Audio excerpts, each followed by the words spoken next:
Halo, selamat datang kembali. Hari ini kita akan menyelami sebuah gagasan yang melihat realitas bukan sebagai masalah yang rumit, tapi sebagai sebuah simfoni yang indah. Oke, jadi gini, coba deh kita bayangin sejenak. Gimana kalau semua yang kita alami, mulai dari hukum fisika yang paling rumit sampai perasaan rindu yang paling dalam, semuanya itu ditulis pakai satu bahasa yang sama, sebuah bahasa kosmik yang elegan. Nah, menurut sumber yang kita bedah kali ini, bahasa kosmik ini terungkap dalam sebuah simfoni yang punya 4 lapisan. 4 gerakan musik yang saling terkait satu sama lain.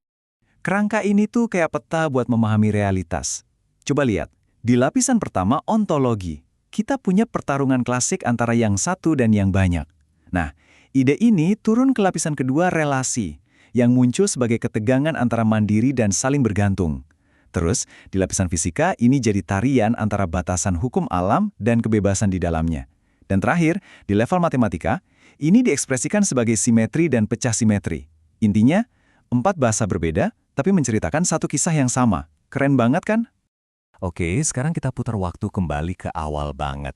Ke babak pertama dari kisah kosmik kita. Momen penciptaan itu sendiri. Nada paling pertama dari simfoni alam semesta. Jadi bayangin deh, ada satu nada tunggal yang super sempurna. Di dalamnya terkandung semua potensi musik, tapi belum ada lagunya sama sekali. Nah, inilah yang disebut singularitas, atau yang satu. Sebuah kondisi awal yang murni dan utuh. Nah, dari satu nada tadi, boom! Tiba-tiba meledak jadi sebuah orkestra raksasa dengan jutaan suara dan instrumen yang beda-beda. Inilah multiplisitas yang banyak. Dunia kita yang penuh warna, penuh perbedaan. Gerakan pertama dari singularitas menjadi multiplisitas ini disebut kenosis. Ini artinya semacam pengosongan diri. Seolah-olah si kesatuan ini rela memecah dirinya sendiri demi menciptakan keragaman yang indah di alam semesta.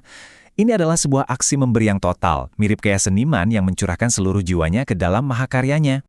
Terus apa akibatnya? Nah, ini dia bagian yang paling menarik. Pemisahan agung ini ternyata meninggalkan sebuah gema yang abadi. Pemisahan ini menciptakan 4 konsekuensi besar. Pertama, ada keterikatan, di mana kesatuan asli sekarang jadi terikat pada ciptaannya. Nah, karena itu, muncul yang kedua, kerinduan. Semua keragaman yang baru ini merasa kehilangan, rindu sama rumahnya, rindu sama kepastian. Dari sinilah lahir entropi, potensi kekacauan. Tapi, di saat yang sama, lahir juga kebebasan, ruang kemungkinan yang tak terbatas. Jadi alam semesta ini jadi terpecah-pecah, tapi di dalam hatinya, ia selalu rindu untuk bersatu kembali. Menariknya, sumber kita bilang ini itu bukan sebuah kesalahan. Justru ini sebuah krisis yang penting banget. Rasa tersesat dan kehilangan arah inilah yang jadi pemicu utama pencarian untuk kembali pulang.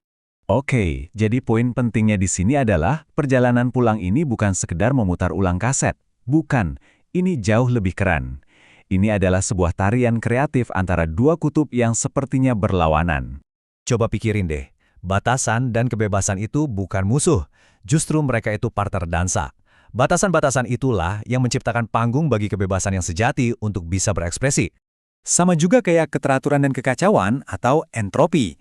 Keteraturan belajar menari dengan kekacauan. Dan dari tarian mereka inilah lahir pola-pola yang lebih kompleks dan indah, seperti galaksi, kehidupan, dan bahkan kesadaran kita.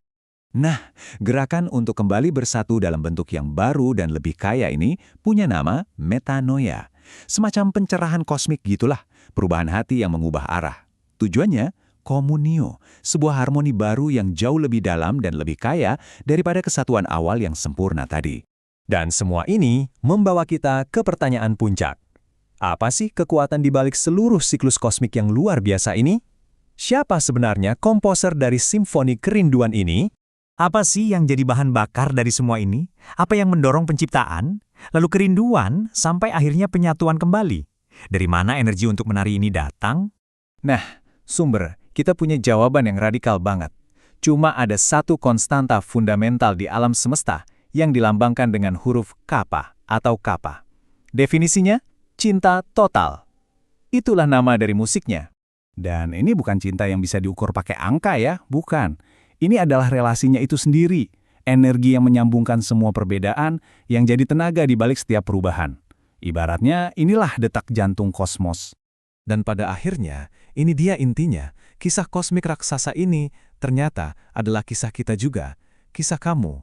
Di dalam diri kita Ada dorongan sang singularitas yang rindu untuk mencipta, untuk memberi diri. Tapi, di saat yang sama, ada juga kerinduan sang multiplisitas yang ingin merasa utuh, yang rindu untuk pulang. Jadi, ini bukan sebuah kesimpulan. Anggap aja ini sebuah undangan, sebuah ajakan buat melihat hidup kita sendiri sebagai bagian dari tarian kosmik yang super indah dan gak akan pernah berhenti ini. Jadi, selamat menari.